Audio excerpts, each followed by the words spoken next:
Il y a cette chose étrange, n'est-ce pas, qui se joue dans les coulisses de nos cœurs. Une danse paradoxale où plus l'on s'acharne à vouloir retenir ce qui nous échappe, plus on se détourne, sans le savoir, de ce qui est véritablement destiné à nous épanouir. C'est comme vouloir attraper le vent dans les ruelles de Montmartre. Plus on tente de le saisir, plus il nous file entre les doigts, nous laissant un sentiment de vide, tandis que la beauté authentique des pavés et des façades se déroule sous nos yeux, ignorée. Vous avez déjà ressenti cette brûlure, cette morsure sourde au creux de l'estomac, quand celui qui vous plaisait, celui pour qui votre monde semblait s'illuminer, a tourné les talons. Ce moment où le rejet ne se contente pas de claquer une porte, mais semble ébranler les fondations mêmes de qui vous êtes. Aujourd'hui, je ne vais pas vous donner des astuces de séduction ou des techniques de manipulation. Ce que je vous offre, c'est bien plus profond. Vous allez comprendre pourquoi cette réaction de désarroi est naturelle. Mais surtout, vous allez découvrir comment une femme qui se connaît, une femme qui a cette force intérieure que l'on ne peut ni acheter ni feindre, transforme ce rejet en une affirmation silencieuse de sa propre valeur. Vous sentirez, au plus profond de vous, une nouvelle clarté, une sensation de puissance tranquille, celle de choisir de ne plus jamais vous perdre pour quelqu'un qui ne vous voit pas. C'est une vérité que Sigmund Freud, ce géant de la pensée, a effleurée il y a plus d'un siècle, en parlant de ce qu'il nommait le narcissisme sain. Non pas l'égocentrisme arrogant, mais cette estime de soi fondamentale, cette capacité à se donner à soi-même la valeur que l'on attend souvent des autres. C'est le socle, disait-il, de toute vie psychique équilibrée. C'est exactement là que réside ce que j'appelle le réflexe de l'estime inviolable, un mécanisme psychologique puissant que la plupart des gens ignorent. Ce n'est pas une théorie complexe, c'est une compétence que l'on peut apprendre et qui change tout. Si cette idée résonne déjà en vous, si vous sentez que c'est une clé que vous attendiez, alors je vous invite à faire quelque chose de simple, mais de puissant, un geste de réciprocité. Prenez juste un instant pour aimer cette vidéo, pour vous abonner à La Pensée de Freud et activer la petite cloche. C'est votre manière de dire que vous êtes prête à recevoir ces vérités qui bousculent, ces contenus qui, je vous le promets, vont devenir des catalyseurs silencieux dans votre vie. C'est un engagement envers vous-même pour ne plus jamais manquer une opportunité de voir les choses différemment, d'opérer ces virages intérieurs qui libèrent. Dans les minutes qui viennent, nous allons explorer ensemble les signaux subtils que l'on rate quand on est dans la quête éperdue d'approbation. Nous verrons les erreurs classiques que l'on répète, souvent sans même s'en rendre compte, ces pièges qui nous éloignent de notre propre centre. Puis, le point de bascule, l'instant précis où tout peut changer, où le rejet devient une opportunité. Et enfin, comme une boussole qui retrouve le nord, je vous guiderai vers une déclaration finale, une phrase ancrée dans le présent et un rituel de 21 jours, simple et concret, qui scellera cette transformation. Mais attention, ce rituel, cette promesse de renouveau, ne sera dévoilée qu'à la toute fin, pour celles qui auront le courage d'aller jusqu'au bout de cette exploration. Il y a un détail que presque personne ne perçoit dans ces situations. Je vous le montre déjà. Ce détail, c'est la mécanique insidieuse du réflexe de l'estime inviolable quand il est mal interprété, quand on le laisse s'exprimer à contresens. C'est comme la Seine à Paris, si vous tentez de remonter le courant à contresens, vous vous épuisez, vous vous noyez, alors que la force du fleuve pourrait vous porter si vous appreniez à naviguer avec lui. Ce qui se passe, c'est que plus vous investissez d'énergie émotionnelle dans une personne qui vous rejette, plus vous envoyez un signal clair à votre propre inconscient et au monde que votre valeur dépend de son approbation. Vous transformez alors votre propre estime en une monnaie d'échange, et c'est une monnaie qui se dévalue à chaque refus. Imaginez une pâtissière de renom dans une petite ruelle pavée du Marais.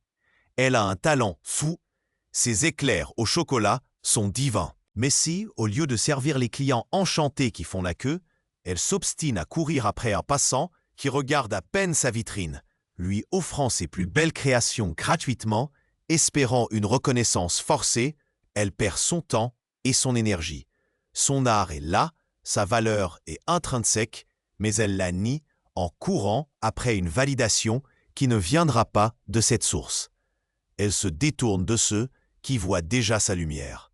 C'est ce qui est arrivé à Camille, une architecte pleine de vie à Lyon, passionnée par la restauration des vieux immeubles. Elle avait rencontré un homme charismatique, mais notoirement inconstant. Au début, elle était elle-même, brillante, centrée. Puis, elle a commencé à analyser chaque message, chaque silence. Elle se surprenait à modifier ses plans de travail, ses sorties entre amis, juste au cas où il se manifesterait. Ses amis lui disaient qu'elle se perdait. Elle se sentait de plus en plus anxieuse, déconnectée de ses propres passions, et lui, de son côté, semblait s'éloigner d'autant. Elle était passée de l'enthousiasme à l'attente fébrile, de la spontanéité à la stratégie. C'était avant qu'une cliente, une femme d'affaires aguerrie, ne lui dise lors d'un rendez-vous sur la presqu'île « Camille, votre talent est évident. Ne le bradez jamais pour quelqu'un qui ne le voit pas. » Ce fut un déclic silencieux. Le premier signe, souvent imperceptible, de cette danse toxique, c'est ce que j'appelle la danse de l'écho. Vous vous surprenez à analyser chaque mot, chaque silence, chaque non-réponse de l'autre. Vous rejouez les scènes, cherchez des significations cachées, des indices d'espoir là où il n'y a que le vide. Cette obsession mentale, cette rumination constante, vous épuise et vous empêche de vous concentrer sur votre propre vie, vos projets, vos désirs. Vous êtes piégé dans une boucle où l'autre est le seul réflecteur de votre existence. Quand vous vous surprenez à danser l'écho, forcez-vous à changer d'activité, même pour 5 minutes. Levez-vous, prenez un carnet et notez 3 choses que vous appréciez chez vous. 3 qualités, 3 réussites, sans aucun lien avec l'autre personne. C'est un micro-geste de réappropriation. Mais ce n'est que la surface. Il y a une autre manifestation, plus sournoise, qui vous pousse à des comportements contre-productifs, une forme de renoncement silencieux. Je vous la révèle tout de suite. Le deuxième signe est le sacrifice silencieux. Vous commencez à sacrifier vos propres besoins, vos propres envies, pour vous rendre disponible, espérant que cette disponibilité sera perçue comme un signe de valeur ou d'affection. Vous annulez un dîner entre amis, repoussez un projet personnel, une après-midi au musée d'Orsay, juste au cas où l'autre se manifesterait, au cas où il se déciderait enfin à vous accorder son attention. Vous attendez, en suspens, votre vie mise en pause. Vous ressentez alors une frustration montante, un sentiment d'être à la merci des humeurs de l'autre, et une déconnexion progressive avec ce qui vous fait vibrer, avec ce qui vous donne de l'énergie. Pour les prochaines 24 heures, chaque fois qu'une pensée vous pousse à sacrifier quelque chose qui vous tient à cœur pour l'autre, faites l'exact opposé. Priorisez une de vos envies, même petite. Écoutez votre musique préférée en vous baladant le long du canal Saint-Martin. Lire quelques pages d'un livre qui vous passionne. Prendre un café en paix à votre terrasse préférée. Ces sacrifices créent un vide, mais ce vide, paradoxalement, peut devenir votre plus grande force, le terreau d'une nouvelle récolte. Il y a un point crucial que la plupart des gens manquent, une erreur fondamentale qui sabote toute tentative de reconquête. Je vous le dévoile dans un instant. Si vous ressentez déjà cette bascule, cette clarté qui s'installe, cette reconnaissance de ces schémas en vous, je vous invite à ancrer ce sentiment. Laissez un commentaire avec un seul mot, clarté. Je lirai personnellement les plus percutants, ceux qui résonnent le plus avec cette transformation, car vos mots sont le reflet de votre éveil.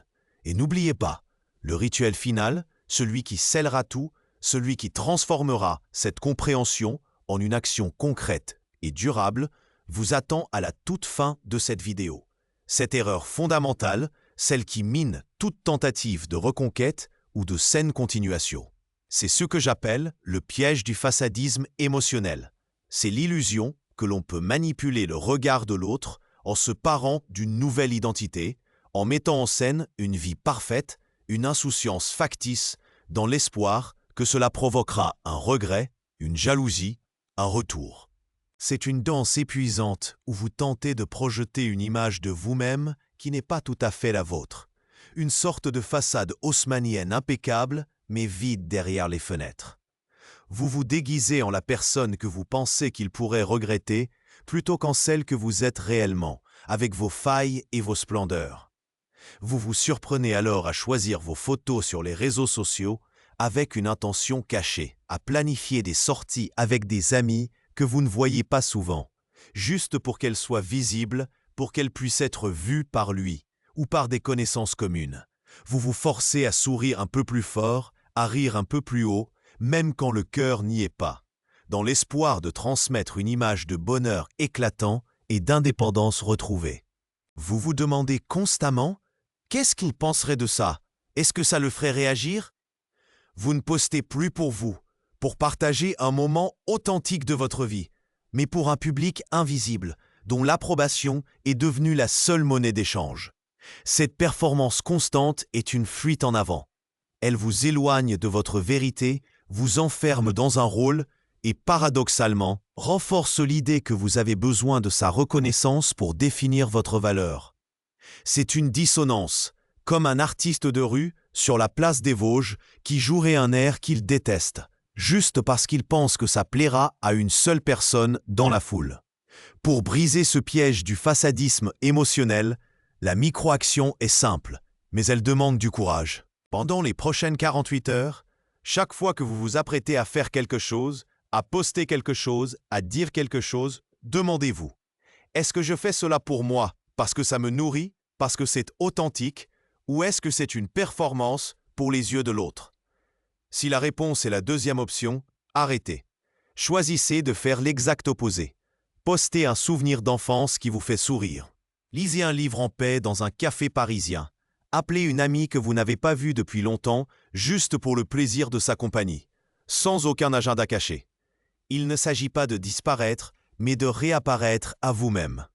C'est en cultivant votre jardin secret, votre jardin intérieur, que vous retrouvez la force de votre propre lumière, celle qui n'a pas besoin de l'éclairage extérieur pour briller. Ces trois signes, la danse de l'écho, le sacrifice silencieux et le piège du façadisme émotionnel, sont les manifestations extérieures d'un déséquilibre interne, d'une faille dans ce que Freud appelait le narcissisme sain. Ils sont la preuve que votre réflexe de l'estime inviolable est en mode survie, cherchant désespérément à se raccrocher à une validation extérieure pour compenser un manque perçu. Mais le problème n'est pas qu'il vous rejette. Le problème est la manière dont vous interprétez ce rejet et surtout ce que vous en faites. Vous confondez le refus de l'autre avec un jugement définitif sur votre propre valeur, alors que ce n'est qu'une information sur la compatibilité, sur le désir ou sur les peurs de l'autre, pas sur votre essence.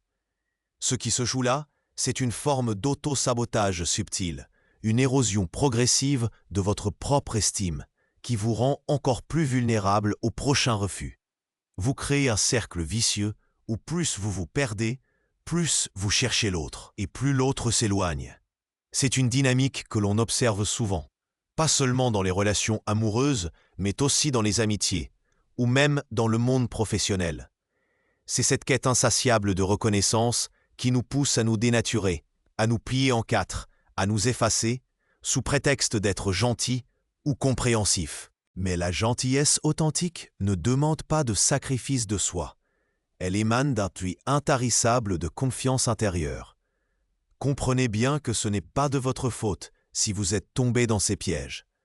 La société, les films, les chansons nous ont souvent enseigné que l'amour se gagne à la force du poignet, à la persévérance, à l'abnégation. On nous a dit que si l'on voulait vraiment quelqu'un, il fallait se battre, insister, prouver notre valeur. Mais cette vision romantique est souvent toxique, car elle nous encourage à ignorer les signaux, à forcer les choses et à nous autodétruire dans le processus. Une femme sûre d'elle ne se bat pas pour être aimée. Elle est aimable par nature, et elle le sait. Elle ne cherche pas à convaincre, elle se contente d'être. Elle respecte son propre territoire émotionnel, ses propres frontières, et elle attend la même chose en retour. C'est là que réside la véritable puissance, la seule qui puisse inverser la vapeur, celle qui transforme le rejet en un catalyseur de croissance. Il ne s'agit pas de devenir indifférente, ni froide, ni arrogante.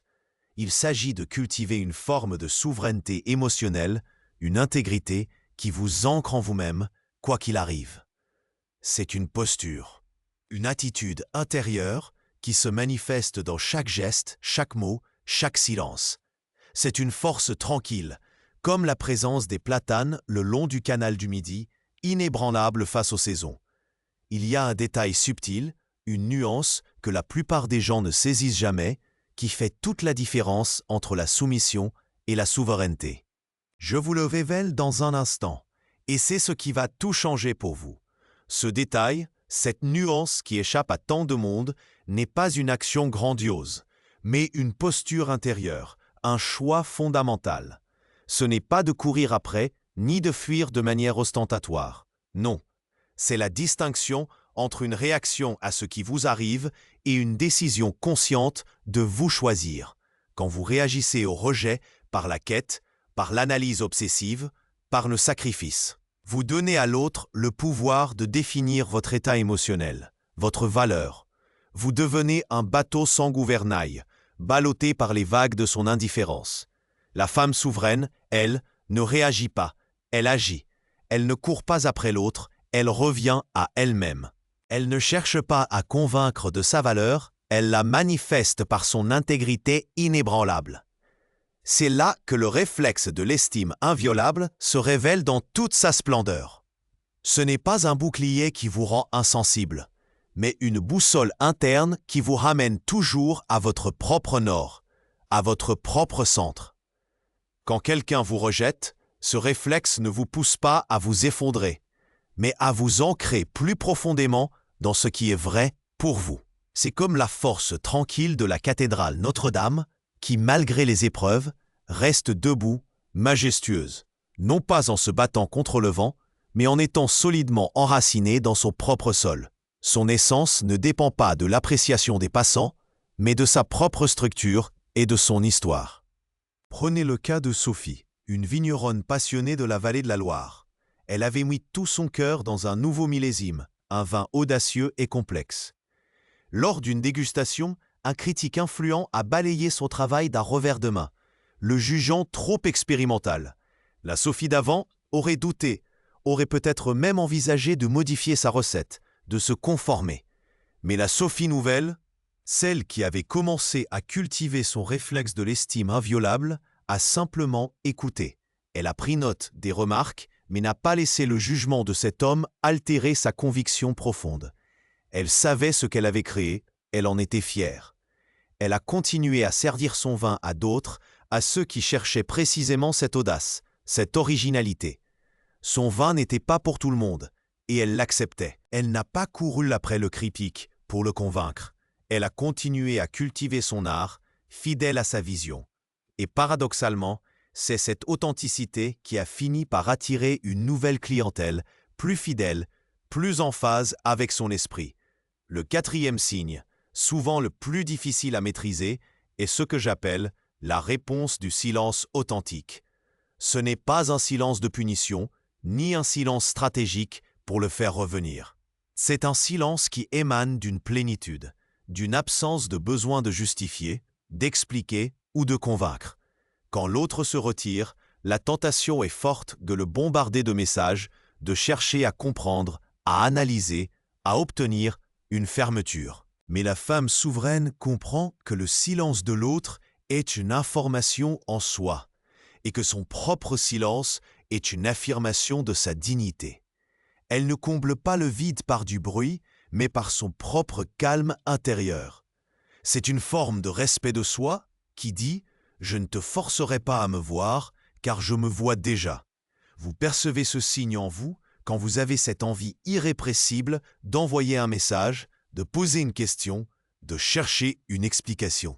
Alors que tout en vous sait que cela ne changera rien, que cela ne fera qu'alimenter votre propre anxiété. C'est quand votre esprit tourne en boucle, cherchant des scénarios, des justifications pour le contacter, même si votre cœur vous dit que c'est une impasse. Le corps peut se crisper, la respiration peut devenir superficielle et une tension s'installe dans votre poitrine. C'est le signal que vous êtes sur le point de brader votre énergie, de céder à la peur du vide pour cultiver cette réponse du silence authentique. La micro-action est de créer un sas de non-réaction. Chaque fois que l'impulsion de contacter ou de réagir vous saisit, attendez 20 minutes. Pendant ces 20 minutes, ne faites rien en lien avec l'autre. Allez vous préparer un thé, regardez par la fenêtre, écoutez une musique douce. L'objectif n'est pas de supprimer l'envie, mais de créer un espace entre ce silence n'est pas une absence, c'est une présence, la présence à soi-même. C'est le début d'une conversation avec votre propre force intérieure, une force que vous avez peut-être oubliée, mais qui n'a jamais cessé d'exister. Vous êtes en train de forger une nouvelle identité, celle qui ne dépend pas d'un regard extérieur pour exister. C'est une transformation profonde, une réappropriation de votre propre narcissisme sain. Cette estime de soi essentielle que Freud voyait comme le socle de toute vie psychique équilibrée. C'est le moment de laisser derrière vous la quête stérile et d'embrasser la puissance de votre choix. Pour ceux qui se sentent prêts à cette révolution silencieuse, je vous invite à écrire ce commentaire sous cette vidéo. Je me choisis. Ce n'est pas seulement un mot, c'est une déclaration, un engagement. Mais ce n'est que le début. Il n'y a pas de plus. Une façon de transformer cette compréhension en une action concrète et durable. Un rituel qui scellera cette nouvelle identité. Ce rituel, il y a une force insoupçonnée qui se cache dans l'art de lâcher prise. Une force qui ne demande qu'à être éveillée. Et elle est plus proche que vous ne l'imaginez. Cette force insoupçonnée, cette puissance qui sommeille en vous, c'est justement ce que le monde ignore quand il vous pousse à croire que la valeur se gagne à la sueur du front, à force de prouver, de convaincre, de se débattre. La stratégie commune, celle que l'on voit partout, celle qui nous dit de ne pas lâcher, de se battre pour ce que l'on veut, elle échoue systématiquement dans ce domaine. Pourquoi ? Parce qu'elle part d'une prémisse erronée, que l'autre détient la clé de votre bonheur, de votre reconnaissance, de votre complétude. C'est comme un peintre devant la beauté éclatante de la Côte d'Azur, qui, au lieu de s'inspirer de ses couleurs, essayerait de les enfermer dans un flacon, de les forcer à lui appartenir. La beauté est là, elle est libre, et toute tentative de la contraindre ne fait que la ternir. Le réflexe de l'estime inviolable ne vous demande pas de forcer quoi que ce soit. Il vous invite à vous réaligner, à vous souvenir que votre valeur n'est pas une variable qui dépend de l'équation de l'autre. Elle est une constante, une vérité intrinsèque. Ce n'est pas un concept abstrait, c'est une compétence pratique, une manière de naviguer le monde avec une nouvelle boussole. Une boussole qui pointe toujours vers votre propre intégrité, même quand les vents soufflent en tempête. Ce réflexe ne vous rend pas insensible. Non, il vous rend inébranlable. Il vous permet de ressentir le rejet, d'en reconnaître la douleur, mais de ne jamais le laisser définir qui vous êtes, ni ce que vous valez. C'est la différence entre être un roseau qui plie sous le vent et un chêne qui, même s'il frémit, reste ancré dans la terre de son être. J'ai vu cette transformation s'opérer chez tant de personnes. Prenez l'exemple d'Antoine, un jeune chef talentueux à Bordeaux. Il avait toujours cherché la reconnaissance, en particulier celle d'un critique gastronomique réputé pour sa sévérité. Après une critique particulièrement cinglante qui l'avait anéanti, il a failli tout abandonner. Il avait passé des semaines à essayer de comprendre ce qui n'allait pas, à vouloir modifier sa cuisine pour plaire à cet homme. Il était dans le piège du façadisme émotionnel culinaire. Mais un soir, en préparant un plat simple qu'il aimait, un bœuf bourguignon revisité, il n'avait rien fait pour reconquérir le critique, il avait juste reconquis sa propre essence. C'est une bascule, une véritable révolution silencieuse. Et pour celles qui commencent à ressentir cette révolution en elles, qui sentent cette envie de s'ancrer dans cette nouvelle force, je vous offre une micro-outil à appliquer dès maintenant, une petite encre pour ces moments où le doute ressurgit. Quand l'envie de vous perdre dans l'analyse ou la quête de validation vous saisit, prenez un objet symbolique que vous portez souvent. Un bijou, une montre, même un simple caillou trouvé lors d'une promenade le long de la Garonne. Touchez-le. Et en le touchant, répétez-vous mentalement ou à voix basse si vous le pouvez. Ma valeur est inconditionnelle, je me choisis. C'est un point de contact, un rappel physique qui vous ramène à votre centre, qui réactive votre réflexe de l'estime inviolable et vous rappelle que vous êtes la seule à pouvoir définir votre propre dignité. Cette pratique n'est pas une solution miracle, mais une graine que vous plantez. Chaque fois que vous la touchez, chaque fois que vous prononcez ces mots, vous renforcez le chemin neuronal de cette nouvelle identité. Vous cessez d'être un observateur passif de votre propre vie et devenez l'architecte de votre bien-être émotionnel. Il y a une force incroyable à comprendre que le rejet n'est pas une fin en soi, mais une redirection, une invitation à vous tourner vers ce qui vous nourrit vraiment, vers ce qui vous honore. La question n'est plus comment le faire revenir ou comment le convaincre, mais comment me choisir ici et maintenant, quoi qu'il arrive. C'est une question qui change tout, qui déplace le centre de gravité de l'autre vers vous-même. Et c'est en répondant à cette question avec sincérité que vous ouvrez la porte à une liberté que vous n'auriez jamais imaginée. Pour celles d'entre vous qui sentent déjà cette nouvelle perspective s'installer, cette sensation d'un ancrage profond, je vous invite à laisser un commentaire avec un seul mot. L'ancrage. Je lirai chacun de vos mots, car ils sont le reflet de votre puissance retrouvée. Et n'oubliez pas, le rituel final, la phrase ancre qui scellera cette transformation pour les 21 prochains jours, vous attendent à la toute fin de cette vidéo. C'est là que la théorie se mue en pratique concrète, en une feuille de route pour votre souveraineté. Cette question, comment me choisir, ici et maintenant, quoi qu'il arrive, est le cœur battant de toute cette démarche. Elle n'est pas une invitation à l'égoïsme, mais à l'intégrité. C'est comprendre que l'amour authentique, la connexion véritable, ne peut s'épanouir que sur le terreau d'une estime de soi solide, non négociable. Si vous cherchez l'amour ou la reconnaissance à l'extérieur avant de l'avoir trouvé en vous, c'est comme essayer de remplir une cruche percée. L'eau s'échappera toujours, laissant un vide persistant. Le rejet, dans cette nouvelle perspective, devient une information précieuse, un signal que ce chemin n'était peut-être pas le vôtre ou que la personne en face n'était pas prête à vous accueillir dans votre entièreté. C'est une distinction cruciale. La plupart des gens, face à un refus, ont tendance à se replier sur eux-mêmes, à se juger, à chercher ce qui ne va pas chez eux. Ils se lancent dans une introspection douloureuse, une remise en question sans fin, transformant le rejet de l'autre en un verdict universel sur leur propre désirabilité. C'est l'erreur fondamentale.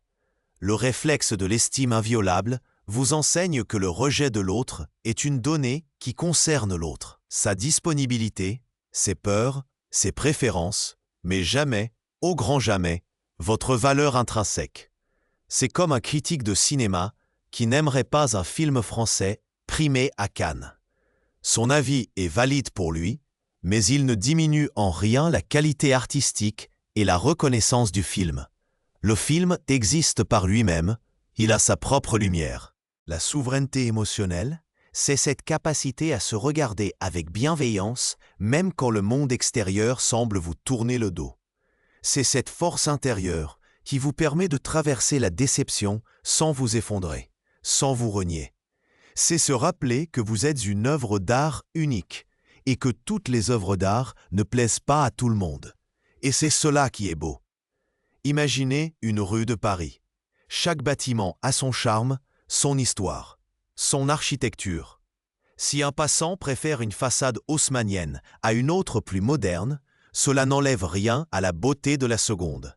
Elle est ce qu'elle est, avec sa propre signature, et elle attend ceux qui sauront l'apprécier. J'ai vu des femmes, après des années de quête éperdue, de tentatives de plaire à tout prix, découvrir cette vérité et opérer une transformation radicale. Jeanne, par exemple, une professeure de lettres à Toulouse, avait toujours mis les besoins de ses partenaires avant les siens. Après une rupture particulièrement douloureuse, elle s'est sentie vide, comme si elle avait perdu son identité. Elle a passé des mois à essayer de comprendre ce qu'elle avait fait de mal. Mais un jour, en lisant un poème de Baudelaire qu'elle aimait tant, elle a eu cette révélation. Elle s'était oubliée. Elle avait sacrifié sa propre fleur du mal, son authenticité, ses désirs profonds, ses aspérités, pour se conformer à une image qu'elle pensait désirable. Elle a alors commencé à se réapproprier de petits plaisirs simples, à passer du temps seule au jardin des plantes, à relire ses auteurs préférés, à réinvestir ses passions. Elle a cessé de chercher des messages, de surveiller les réseaux sociaux. Elle s'est reconnectée à ses amis, à sa famille, avec une nouvelle présence. Elle ne cherchait plus à le faire regretter, elle cherchait à se retrouver. Et c'est cette transformation intérieure, cette réaffirmation silencieuse de son être qui a changé la donne. Sans qu'elle ne bouge le petit doigt pour le contacter, c'est lui qui, des mois plus tard, est revenu vers elle, intrigué par ce nouveau calme, cette nouvelle lumière. Mais Jeanne n'était plus la même. Elle a écouté, mais elle a aussi posé ses propres conditions. Forte, elle avait compris que son bonheur ne dépendait plus de son retour, mais de sa propre capacité à se choisir. C'est cette capacité à se choisir, à se respecter, qui crée une résonance unique. Elle ne crie pas, elle ne supplie pas. Elle est. C'est un rayonnement, une énergie qui attire naturellement ce qui est aligné avec elle. Le vide que vous créez en vous retirant de la quête stérile n'est pas un vide de perte, mais un vide d'opportunité. Un espace pour que quelque chose de nouveau, de plus juste, puisse émerger. C'est la beauté du lâcher-prise, non pas comme un abandon, mais comme une ouverture. Cette liberté, cette force que vous êtes en train de forger, est votre plus grande richesse. Elle est la clé pour ne plus jamais vous sentir démuni face au rejet, pour ne plus jamais vous perdre dans l'ombre de l'autre. Mais comment traduire cette compréhension profonde en une action concrète, en un chemin balisé pour les jours et les semaines à venir? Comment ancrer cette nouvelle identité, non pas comme une théorie, mais comme une réalité vécue? La réponse se trouve dans une phrase simple, une déclaration puissante et un rituel de 21 jours que je vous invite à découvrir dans les toutes dernières minutes de cette vidéo. C'est le moment de passer de la compréhension à la transformation, de la pensée à l'être. Êtes-vous prête à embrasser pleinement cette nouvelle souveraineté? Cette liberté que vous forgez est votre plus grande richesse. La clé pour ne plus jamais vous sentir démuni face au rejet, ni vous perdre dans l'ombre de l'autre. Comment ancrer cette nouvelle identité, non comme une théorie, mais une réalité vécue? La réponse se trouve dans une phrase simple, une déclaration puissante et un rituel de 21 jours, que je vous invite à découvrir maintenant. C'est le moment de passer de la pensée à l'être. Voici la phrase ancrage qui scellera votre engagement. Ma souveraineté est mon refuge. Répétez-la, laissez-la s'infuser. Elle est la boussole de votre réflexe de l'estime inviolable. Pour ancrer cette souveraineté, je vous propose le rituel de l'éveil intérieur, un chemin de 21 jours. Chaque matin, au réveil, avant toute autre chose, prenez 5 minutes. Asseyez-vous, pieds au sol, mains sur le cœur. Respirez 3 fois, visualisant une lumière dorée vous enveloppant. Prononcez à voix haute « Ma souveraineté est mon refuge ». Dans un carnet, notez une petite victoire de la veille ou une intention pour vous choisir aujourd'hui. Enfin, offrez-vous un sourire intérieur. Ce rituel est votre rendez-vous quotidien avec vous-même, un acte de rébellion douce. Vous forgez une nouvelle identité, indépendante du regard extérieur. C'est la réappropriation de votre narcissisme sain, cette estime essentielle que Freud voyait comme le socle de toute vie psychique équilibrée. C'est le moment d'embrasser la puissance de votre choix. Si vous vous sentez prête à cette révolution silencieuse, je vous invite à écrire ce commentaire sous cette vidéo. Un engagement envers vous-même. Je le choisis. C'est un acte fondateur. Si cette discussion a allumé une étincelle, likez cette vidéo. Partagez-la avec une femme qui a besoin d'entendre cette vérité. Abonnez-vous à la pensée de Freud et activez la clochette pour ne manquer aucune de nos explorations. Mais ce n'est que le début. Dans une prochaine vidéo, nous explorerons comment les fantasmes inconscients façonnent nos choix amoureux, démasquant les pièges de l'idéalisation. Et plus tard, la sublimation vous aidera à transformer les déceptions en moteurs de créativité. Ces vidéos apparaîtront à l'écran dans un instant.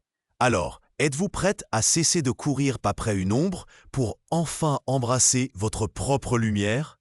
Car la vraie question n'est pas qui vous attend, mais qui vous devenez quand vous cessez d'attendre.